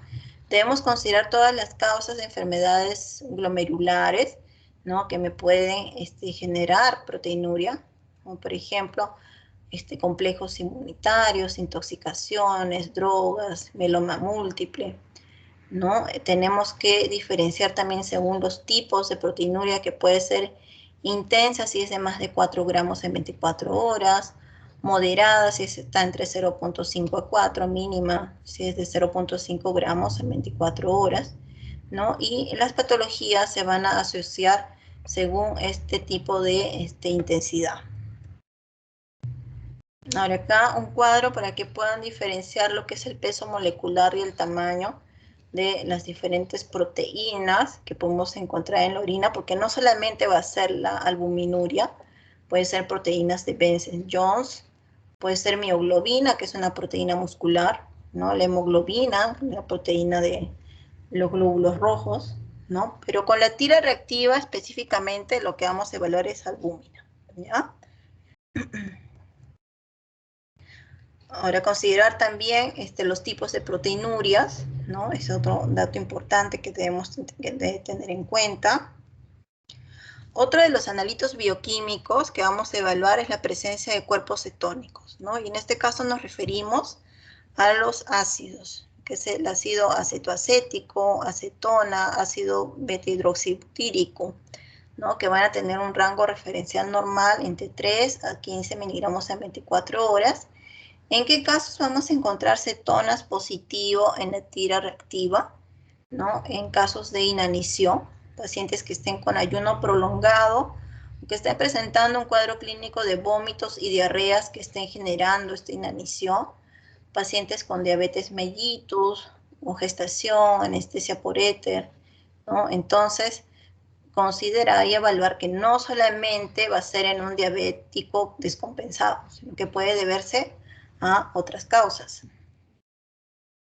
Vamos a evaluar dentro de los analitos bioquímicos también el urobilinógeno, que va a incrementar en casos de hemólisis, ictericia hepatocelular, cirrosis, colestasis, ¿no? Que va a tener ausencia en el caso de obstrucción completa del conducto biliar.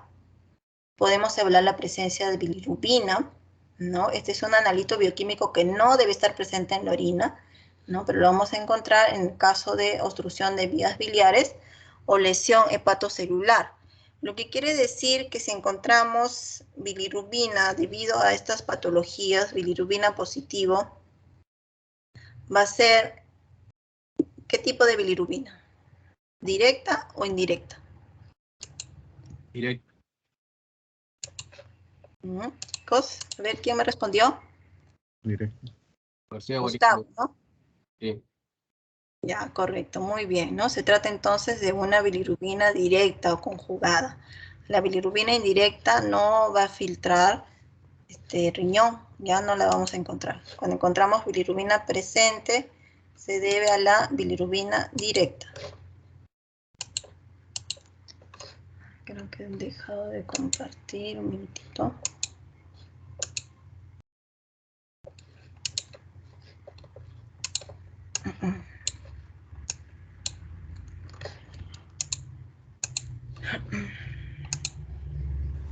Doctora, una pregunta. Buenas Sí, tardes. le escucho. Buenas tardes. Sí, usted mencionaba que en el examen cuantitativo lo mejor era que el paciente no haya tomado licor ni fármacos, pero ¿con cuánto tiempo de anterioridad sería lo ideal indicarle al paciente que cumpla con este punto? Sí, ni siquiera las 24 horas que estamos haciendo la recolección es el tiempo mínimo, ¿no? Porque tenemos que considerar que hay pacientes con enfermedades crónicas que tal vez no pueden estar mucho tiempo sin su medicación, ¿no? Al menos el tiempo de la recolección, que son las 24 horas, de preferencia que esté sin medicación. Es lo mismo. Ok, doctora, gracias. Ya. ¿Se observa, chicos? Diapositiva. ¿Me confirman? ¿No se observa? ¿Se Sí, observa? doctora, sí se ve. Ya, Sí, gracias. doctora. Ahora pasamos entonces a lo que es el examen microscópico, ¿no? O sedimento urinario, que acá lo podemos diferenciar en que vamos a evaluar elementos organizados y elementos no organizados, ¿no? Entonces, dentro de los organizados tenemos a los leucocitos, hematíes, cilindros, células epiteliales, bacterias, parásitos, hongos, filamentos de moco. Dentro de los no organizados, los cristales, ¿no? Glóbulos de grasa pueden estar presentes. Entonces, empezando por los leucocitos, recordar que estas células tienen un rango referencial normal que es de 0 a 5 por campo, ¿no? Por campo microscópico. Estos leucocitos generalmente se observan como granulocitos, ¿no? Es raro que encontremos mononucleares o otro tipo de segmentados, ¿no? Generalmente son los neutrófilos granulocitos, ¿no? Van a estar presentes en procesos inflamatorios de riñón o de vías urinarias. La presencia de linfocitos, por ejemplo, puede ser en caso de rechazos de trasplante, ¿no? Que podemos encontrarlo en el examen de orina. La presencia de eosinófilos se asocia a nefritis intersticial, ¿no? La leucocituria masiva, ¿no? Inclusive se va a ver alteraciones de tipo macroscópico, ¿no? O sea, como una muestra purulenta de orina que dentro de las características físicas, ¿no? Y al microscopio pues se ve una cantidad abundante de leucocitos y esto se denomina piuria, ¿ya? Piuria. Para la leucocituria más la cilindruria leucocitaria, de cilindros de leucocitos, nos indica que esta leucocituria proviene de los riñones, ¿no? Y generalmente se asocia a cuadros de pielonefritis. Acá tenemos en estas imágenes, miren, acá en la parte central es que mejor se observa, lo que está acá alrededor, medio rosadito, son hematíes, y lo que está acá al centro, bien redondito, casi el doble, triple tamaño del hematía, con gránulos dentro, es el leucocito, ¿no? Granulocitos. Acá también están señalados con las flechas rojitas, ¿no? Y miren acá este campo, esta es la piuria, ¿no? Lo que les estaba mencionando. Más de 100 leucocitos por campo. O sea, yo miren, no tengo ni un espacio vacío, todo está lleno de leucocitos. Hola, ¿sí? ¿Alguien quiere comentar algo? No, doctora, disculpe, está activo mi audio por casualidad. Oh, ya, correcto. Ya, ahora también vamos a evaluar hematíes, ¿no? O sea, hay presencia de hematuria. Entonces las cantidades van a ser anormales si es que encontramos más de 3 hematíes por campo, ¿no? Ahora podemos catalogarla como hematuria microscópica o macroscópica. Si yo no la evalúo físicamente, yo encuentro una orina de color normal, aspecto normal, pero encuentro los hematíes solo en el sedimento urinario, entonces es microscópica, ¿no? Entonces, si ya la observo desde que me entrega la muestra, en el aspecto y color de la muestra, es orina macroscópica, ¿no? Tenemos que evaluar también si la presentación de esta hematuria es constante o es intermitente, ¿no? Tenemos que evaluar la localización de la hematuria, si viene de vías urinarias altas, ¿no? Si es glomerular, si es de vías urinarias bajas, si es secundario a una coagulopatía, ¿no? Tenemos que ver el cuadro clínico del paciente si es asintomático o asintomático. Ahora miren acá esta diapositiva con estas imágenes, miren acá la que estoy señalando con el puntero. Todo lo que vemos en esta cuadrícula, en este campo, son hematíes, ¿no? No tienen núcleo, no tienen gránulos en su interior, ¿no? Son pequeñitos, o no, color medio rosadito, son los hematíes, ¿no? Acá también los observamos como unos anillitos, ¿no? Considerar que la muestra de orina es un examen sin tinción, ¿no? Es un examen que se ve directamente en microscopio, ¿no? Es sin coloración, sin tinción. Entonces tenemos que estar familiarizados con las estructuras, ¿no? De cada uno de los componentes que podemos encontrar en el sedimento urinario, ¿no? Puede ser una hematuria por papilitis necrotizante, dando acá un ejemplo. Ahora, para la detección de la hematuria, ¿no? Vamos a encontrar una muestra de color rojo oscuro. En el caso de las tiras reactivas, no nos va a permitir diferenciar entre hematuria y pigmenturia, ¿no? Se puede ser que me esté dando reactivo en el cojinete del analito bioquímico, pero tal vez se debe a mioglobina o a hemoglobinuria.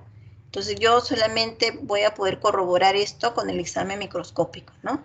Entonces si yo encuentro sangre positivo con la tira reactiva, yo lo voy a verificar con el examen microscópico. Entonces en el sedimento voy a evaluar la muestra, ¿no?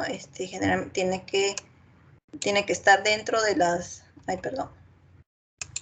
dentro de las 2 horas de haberse recolectado para estar segura de que es una muestra confiable y no voy a encontrar ninguna interferencia, ¿no? Considerar de que podemos utilizar algunos aditivos que nos ayudan a preservar la muestra, ¿no? Por ejemplo, el timerosal, ¿no? Que me ayuda a preservar la muestra por un tiempo de 72 horas, ¿no? Si la hematuria es macroscópica, ya la muestra no debe centrifugarse, ¿no? Porque si la centrifugo para verlo al microscopio, voy a concentrar más la muestra y no voy a poder hacer una cuantificación de cuántos hematíes hay, porque ya va a haber demasiada cantidad de hematíes.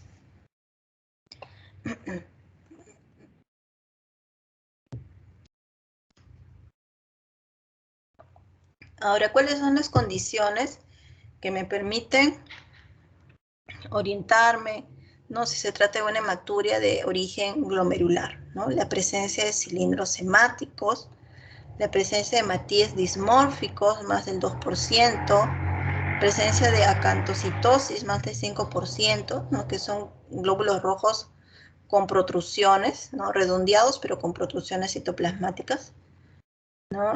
La proteinuria mayor a 500 miligramos en 24 horas, la muestra de color té, color Coca-Cola, y la ausencia de coágulos.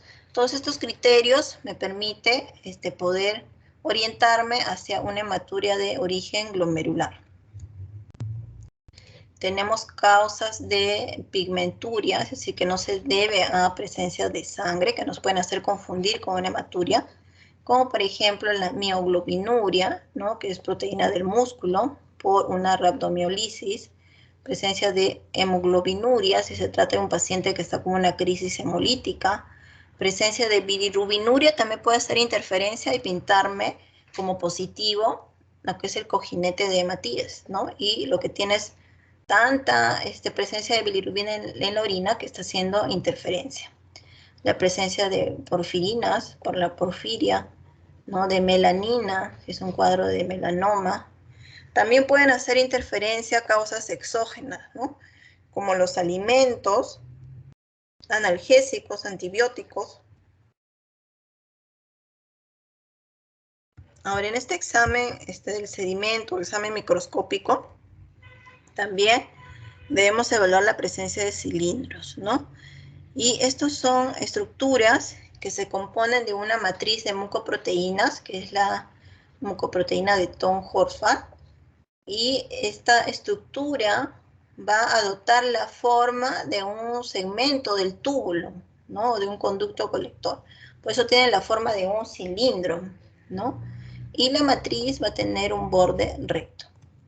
Ahora, los cilindros los podemos clasificar según su matriz, según sus inclusiones, según sus pigmentos, ¿no? Por ejemplo, tenemos a los cilindros hialinos y serios, que están según la matriz del cilindro, según las inclusiones pueden ser granulosos, pueden tener inclusiones de leucocitos, de hematíes, de bacterias, de células, del urotelio. Según su pigmento pueden ser de bilirrubina, mioglobina. Considerar que de todos estos cilindros, el único que se considera normal es el cilindro hialino, siempre y cuando esté en un rango referencial de 0 a 2 por campo. Y así es mayor a ese recuento, ya también es patológico. Pero todos los demás cilindros se asocian a alguna patología. Entonces acá tenemos una imagen con todos los cilindros. Miren acá la cabeza el cilindro hialino, ¿no? Que solamente está compuesto de mucoproteína. Les mencionaba que es el único que se considera como normal. Tenemos también el cilindro serio, ¿no? Cilindros de células epiteliales, ¿no? Cilindros que tienen leucocitos en su contenido son cilindros leucocitarios, ¿no? Cilindros que tienen hematíes en su interior son cilindros eritrocitarios, ¿no? Y así podemos evaluar diferentes tipos de cilindros. Ahora, el examen microscópico también podemos encontrar cristales, ¿no? Estos cristales vienen a ser estructuras que se forman por la precipitación de sales en la orina, ¿no? Y esta precipitación va a estar sujeta al pH, a la temperatura, a la concentración de solutos en la muestra, ¿no? Y se van a formar en los túbulos y con menor frecuencia en la vejiga. Entonces acá está esto que les mencionaba, que es muy importante el pH para poder tipificar los cristales, ¿no? Acá tenemos, por ejemplo, los cristales que se encuentran en muestras de orina ácida, ¿no? Entonces acá tenemos los cristales de ácido úrico, cristales de oxalato de calcio, de leucina, urato sódico, cistina, tirosina. Miren estos que están acá al centro, que parecieran gránulos de arena, son cristales de uratos amorfo, ¿no? Entonces, algo importante que mencionar de los cristales es que reciben este nombre de cristales porque emiten refringencia, ¿no? Por ejemplo, miren ustedes acá en el oxalato de calcio, que tiene como un aspa central, ¿no? Cuando nosotros movemos el micrométrico, esa aspa se enciende, ¿no? Y sobresale dentro del campo que estoy observando, brilla como un cristal. Por eso tienen ese nombre de cristales, ¿no? Entonces, este es el mejor ejemplo, creo, el cristal de oxalato de calcio, que emite un brillo cuando movemos el micrométrico. En el caso de los cristales de orina alcalina, ¿no? Cuando está el pH alcalino, tenemos cristales de, por ejemplo, fosfato triple, ¿no? Que tienen esta forma como de tapa de ataúd, ¿no? Que tiene composición de fosfato amonio y magnesio. Tenemos cristales de fosfato cálcico, fosfatos amorfos, ¿no? Miren ustedes que estos fosfatos amorfos tienen las mismas características de los uratos amorfos, ¿no? Se observa como gránulos de tierra. Entonces, si yo observo estos cristales en microscopio, que es muy frecuente que se observen uratos y fosfatos, yo no lo voy a poder tipificar si no sé el pH de la muestra que estoy evaluando, ¿no? Le voy a dar el nombre según el pH de la orina. Si es ácido, se llamarán uratos amorfos. Y si la orina es alcalina, se llamará fosfatos amorfos, ¿ya? Entonces, de esa manera podemos ir tipificando los tipos de cristales que se encuentran en el sedimento urinario. Y creo que es hasta acá. Sí. Muy bien.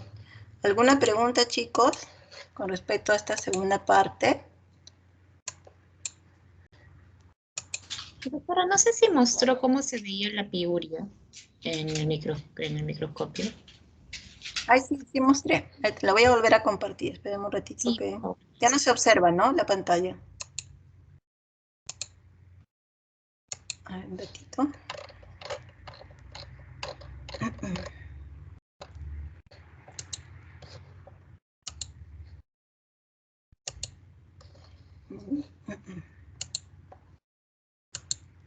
Ya, mira acá.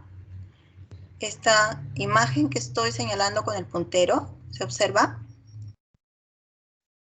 Sí. Sí, ya, acá lo observamos como un campo que tiene más de 100 leucocitos por campo. O sea, acá nosotros ya no contabilizamos. Cuando el espacio está así tan reducido entre célula y célula, que hay abundancia de leucocitos, donde esto generalmente corresponde a una muestra purulenta, ya vamos a encontrar este recuento, y esto es lo que se visualiza en el examen microscópico, ¿no? Y que corresponde pues a una piuria, donde va a haber leucocitos aglutinados, conglomerados. Y se reporta como más de 100 leucocitos por campo, y con presencia de piuria también se puede poner como observación.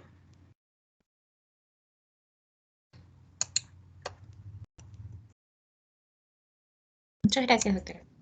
Ya, gracias a ti. Doctora, buenas tardes. Una consulta. Sí, buenas tardes.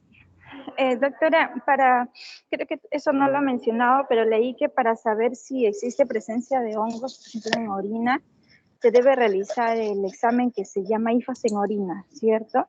Eso es para ver si es que hay presencia de hongos en orina. ¿Se realiza con el mismo método del examen de orina simple o hay otro, uno especial?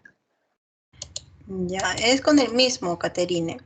Dentro del examen microscópico, evaluando el sedimento urinario, es que podríamos evidenciar si hay presencia de hongos o de levaduras en la muestra de orina, ¿no? Dentro de los elementos celulares, ¿no?, u organismos que se pueden encontrar, no solamente voy a encontrar bacterias, puedo encontrar hongos, puedo encontrar parásitos, ¿no?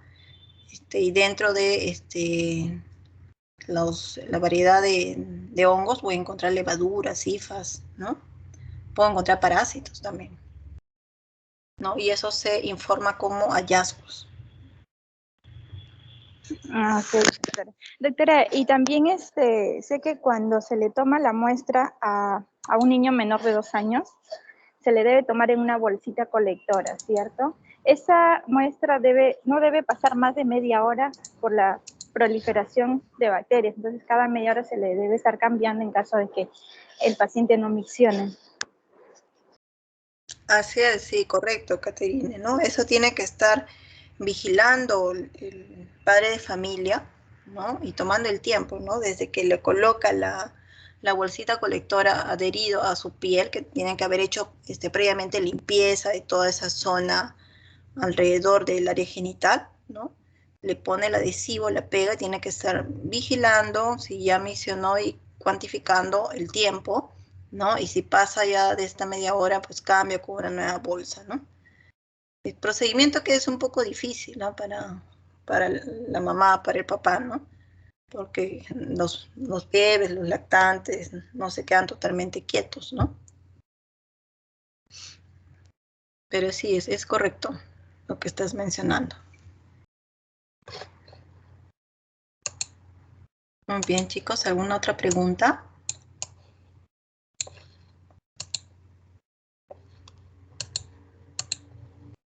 Ya, correcto. Entonces, le voy a pedir, por favor, ¿sí? ¿Quién habla? Doctora, ¿cómo está? Soy Freddy Bailón, doctora. Doctora, una consulta. Tuve un familiar que le pidieron PCR en orina. Para descartar, ¿qué es, doctora, PCR en orina? PCR en orina. A ver, acá lo que tenemos que aclarar es si se trata de proteína C reactiva, que es un examen en sangre, no había escuchado que lo hagan en orina, o si se refiere a la metodología de reacción en cadena de polimerasa, ¿no? Y si lo que le está pidiendo es un PCR, nos tiene que especificar PCR para qué, ¿no? Debe ser de algún agente muy difícil de identificar, de diagnosticar, para que esté pidiendo tal vez para alguna patología viral, ¿no? Algo que no sea, que no exista facilidad de aislarlo, ¿no? Porque si es una bacteria, hongo, parásito, se puede identificar, ¿no? Probablemente para algo viral. y corroborar si este PCR se refiere a la metodología, ¿no? Eso habría que aclarar también, Freddy. Ya, doctora, gracias. Ya, muy bien. Entonces, habiendo ya concluido con la presentación de las dos clases teóricas, les voy a pedir por favor que dentro del chat de este grupo me coloquen, a ver, ¿qué vamos a preguntar?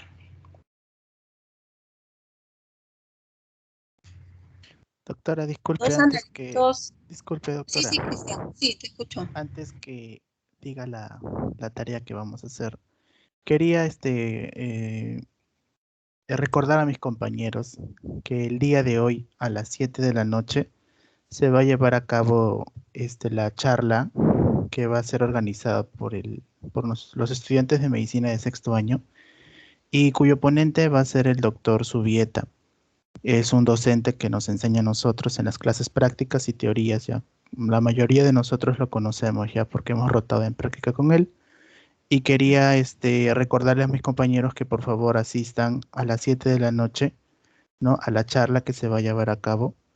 Luego le voy a mandar el link para que puedan ingresar, ¿no? Y puedan ingresar y marcar su asistencia. Ya, muy bien, Cristian, gracias por la información. Ya, muy bien, chicos. Entonces, para concluir, les voy a pedir, por favor, que dentro del grupo del chat me coloque 3 elementos que se pueden encontrar en el sedimento urinario. Ya, tienen 5 minutos para responder en el chat del grupo. Y eso sería todo por la clase de hoy. Que tengan buenas tardes. Gracias por su participación. Hasta luego. Gracias, doctora. No se olvide de poner las diapositivas, doctora. Ah, sí, no te preocupes. Más ratito. Ok, doctora, muchas gracias.